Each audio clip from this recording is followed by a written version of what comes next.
Hello and welcome back to I'm Your English Teacher Now. Today I thought we would do a small editing exercise wherein I look at the first page of Audra Winters' Age of Scorpius, and I want to talk a little bit about editing, not necessarily on a copy line level, but also on like an organization level in terms of like introducing information, threads, that sort of thing. Part of this is because my writing circle and I have obviously been discussing the book, as a lot of people on like BookTube, BookTok have, as well as the fact that I kind of feel like maybe I'm Audra Winters' like narrative foil, because I also started my book series when I was 12. My debut is also coming out. Um, I have a great love and passion for fantasy storytelling, and I think on a base level that my book is probably better written, hopefully better written, especially on in terms of like word choice and like world building and information exposition, all that sort of good stuff. But I guess you guys will be the judge of that in like another 6-7 months. Although I should be able to post the first like sample, and I'm hoping that I can post the first like close to full chapter pretty soon, because pre-orders are going to be going out shortly for Call of the Infants. And so I thought this would be a good opportunity to kind of just discuss writing and craft in a way that will hopefully be useful to people while using writing that stumbled a little more, as an example of like, I find that like sometimes when people do editing or they talk about storytelling, sometimes that includes making these really like sweeping changes to like large swaths of the story, and that can also be like incredibly useful. But one experiment that I also like to do is thinking, okay, well, how little can I change to make something better? Like, if I could only change this plot point so much, what would I change? What would I change about this character? What sort of little scene would I add? Just like small stuff. And so with that in mind, I kind of wanted to talk about it today, in terms of Audra Winter stuff. And so I'm going to read the first bit of the writing, and then I'm going to go into explain sort of like the way that I would edit it just on an organization front. So here's the original. Someone had rewritten the history of Conviction Woods, the cursed forest I called home. Despite all the text describing it as eternally inhabitable, there were hundreds of wartime artifacts scattered amongst the forest grounds. The records had been altered to hide the truth of Guardian's last war, a truth that allowed the woods to protect those mysteriously meant to live beyond its boundaries. I lingered on the edge of the farthest northern reach of Conviction Woods. Before me stood a crumbled and dilapidated stone arch, old runic etched across its surface, worn away by the structure returning to the earth. A few fallen stones lay scattered across the surrounding ground, freezing into the dirt as ancient remains conjoined with snow and soil. Beyond the arch's gaping mouth laid Assidious's barren territory. Assidious's barren territory, and its occupants who didn't want me meandering on their land. It was too late for me to trace the rest of the runic on the arch. I'd only recorded the lower carvings, my arms too short to reach the tallest stones. I let my eyes linger on the writing to try to memorize the patterns. The clock ticked as enemies neared, and while my feet drew me away from the arch, my mind bent around the writing. So that's the original section. There's a few things that jump out to me right away. The first is that clearly in these initial paragraphs, the focus is on world building. We don't get a ton of detail about like the actual material setting of like what are the woods like, what is the weather like, that sort of stuff. We also don't get a really great sense of how the main character is feeling, which I do think makes it harder to get attached to her. I believe in this book that maybe like she's a Scorpio and she's not supposed to show emotion, but I think at least, especially when you're doing first person narration, ideally you want to feel like you have a good grasp on the main character's personality right away, because you are so directly in their head and in line with their emotions. It also reminds me a little bit of when I was first writing my book, one of my early openings that I was revisiting earlier today, just almost out of nostalgia, because it was from like I think like 2021 or something. So I was around Audra's age when I was writing it, and I was thinking about how initially my novel's opening scene was my main character and like one of her mentors. They were in town and they were kind of visiting, and my focus was very much on like trying to introduce characters and get exposition. We kind of got like glimpses of how my main character was feeling. She still had like a personality, but that definitely wasn't my focus. And then when I went back to rewrite and kind of, you know, like revise and be like, what is the most important thing? I switched my main focus to, you know, like come hell or high water, I feel like being attached to my main character is the most important thing. And so I was like, okay, well, what if I do a different opening so that we're much more entrenched and embedded in her emotional state, how she's thinking, how she's feeling, what her problems are, because the world building should be secondary to that. At least that was my goal. You can obviously write books differently, but that was my priority of like, I want that strong emotional connection. And I do find that sometimes that makes it easier in terms of like getting through an initial book, is when you're like, oh, okay, like I want to know what's going on with this person and what's happening. And the world building can sometimes be less of an immediate hook. So with that out of the way, now I want to talk about what I would decide to do in terms of editing and organization. And what I'm going to call it is I'm going to call it threads.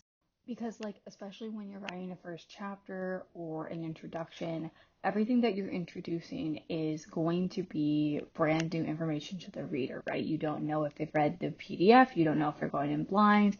And so you kind of have to assume, okay, I am going to make sure that I'm not overwhelming them right away. And I think what has happened in this first page is that there are almost too many threads. And then the way that they're organized isn't quite what you sort of would want it to be in regards to being able to keep track of all the threads. So I think I maybe changed like 2 words, but other than that, all these sentences are the same. I'm just shifting around the order, and I'm going to kind of read it and explain like why I sort of put them where I put them. So for example, here's the edited version. My mind bent around the writing. Before me stood a crumbled and dilapidated stone arch, old runic etched across its surface, worn away by the structure of returning to the earth. A few fallen stones lay scattered across the surrounding ground, freezing into the dirt as ancient remnants conjoined with snow and soil. Someone had rewritten the history of Conviction Woods, the cursed forest I called home. The records had been altered to hide the truth of Guardian's last war, a truth that allowed the woods to protect those mysteriously meant to live beyond its boundaries. I let my eyes linger on the writing to try to memorize the patterns, and only recorded the lower carvings, my arms too short to reach the tallest stones. It was too late for me to trace the rest of the runic on the arch. The clock ticked as enemies neared, and while my feet drew me away from the arch. Beyond its gaping mouth lay Sidious's barren territory, and its occupants who didn't want me meandering on their land. So I obviously don't think this fixes like all of the issues kind of in this first page. There's still a lot of like proper nouns that we don't totally understand. There's still some things that don't like totally make sense. There's still some like repetition of words like scattered or ancient.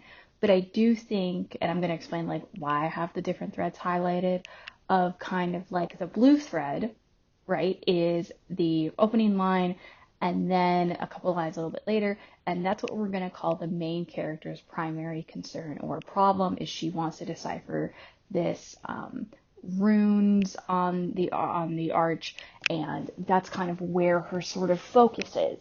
The orange then is when we get into like actual like setting details, you know, so we're learning about her problem first line, and then the immediate next line is, okay, let's give some tangible details so that we kind of know like where she is, right? And so then we can start sort of like picturing the scene, and we also allows us to understand like what her problem is, of like, okay, has a problem with the writing is on the arch is here, and it looks like this, and that's a little bit easier. The green is world building. This is probably something where I would almost argue you could take all of this out right now because we don't really need to know why. It feels like we're trying to build intrigue, but again, I don't know enough about like why the forest is cursed and the fact that it's meant to protect people who live beyond the boundaries, but I don't know why the word mysteriously is there. So it's probably a little bit more confusing than it like needs to be. But if you want to do world building, you absolutely can weave it in, but you do kind of want to keep it more conjoined and secondary to the main character's problem, which is also why I think it's important that like after you do a little bit of setting, after you do a little bit of world building, then you return back to the main character's problem. So we go back to the blue, right? And then the red is to introduce the secondary problem that the main character is having. And for example, one of the main reasons that I put, because originally she had, it was too late for me to trace the runic on the arch. And then she says it's too late because I'd only recorded, like, we don't totally understand in the first page of like what it is too late for. Like, is it too late because the enemies are like there? Are they seeing her? Is it too late because of the time of day or because she's too short? Like, we don't totally get why. So here, putting it was too late for me to trace the rest of the runic on the arch. The clock ticked as enemy nears. That sort of knits it together. We have a better understanding of like why is it too late.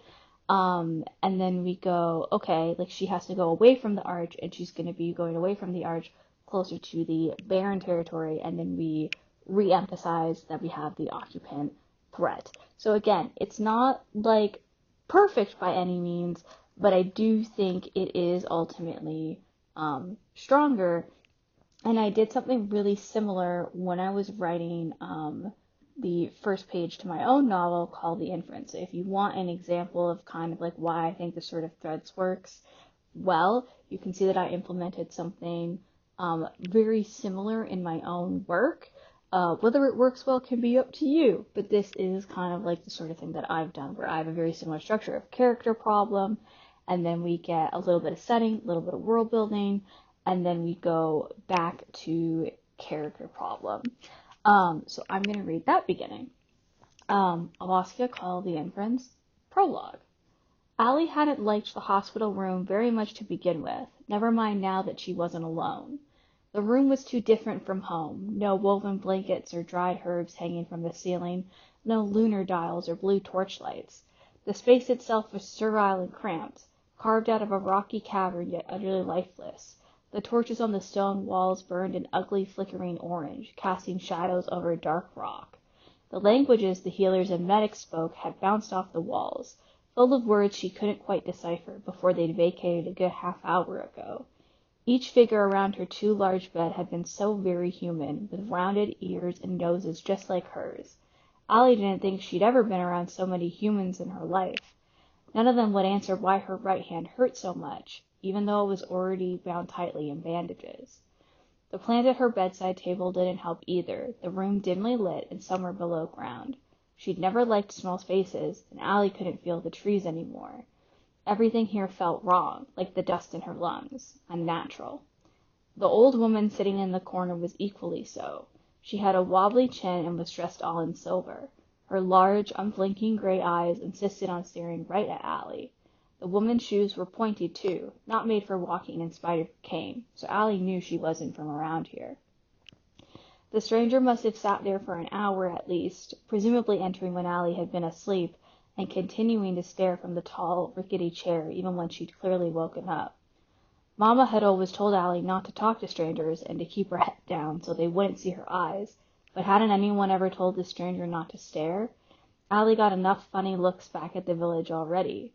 Wolf children could stare without blinking for ages, their gazes luminous and exceedingly judgmental.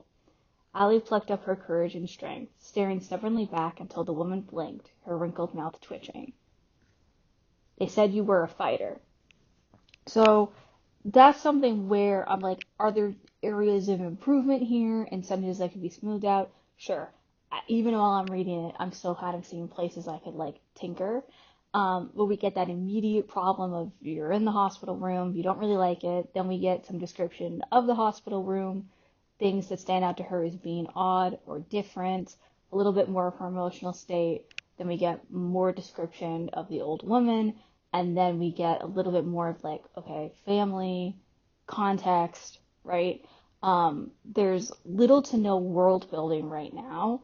Anything that is here is rooted in what is familiar to Allie as a main character. So we're like, okay, we got something called wolf children who clearly aren't human, but she's human.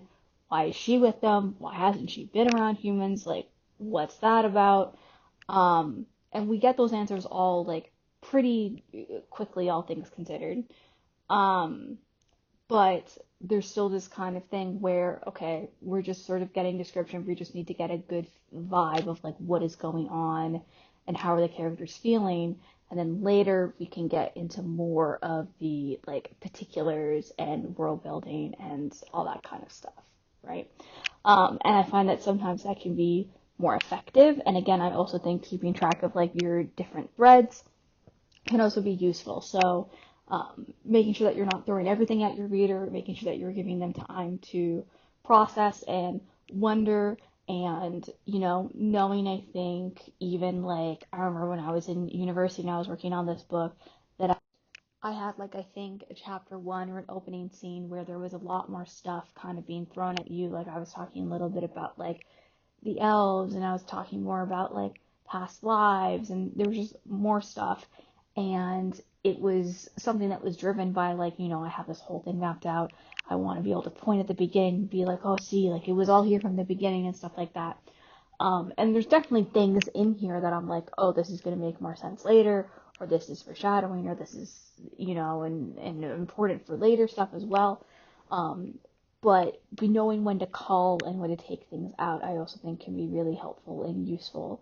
So hopefully this editing video was useful for you, and you will maybe feel more confident about like how to organize information and how to and when to kind of like blend in exposition, because when you're writing fantasy or sci-fi in particular, that can be really tricky. And I find that this is one way that has hopefully really worked for me. So thank you for watching / listening, and stay curious. If you are interested in more of my book, Call of the Inference pre-orders will be available here soon. Link in the descriptions when that is available. Thank you. Bye.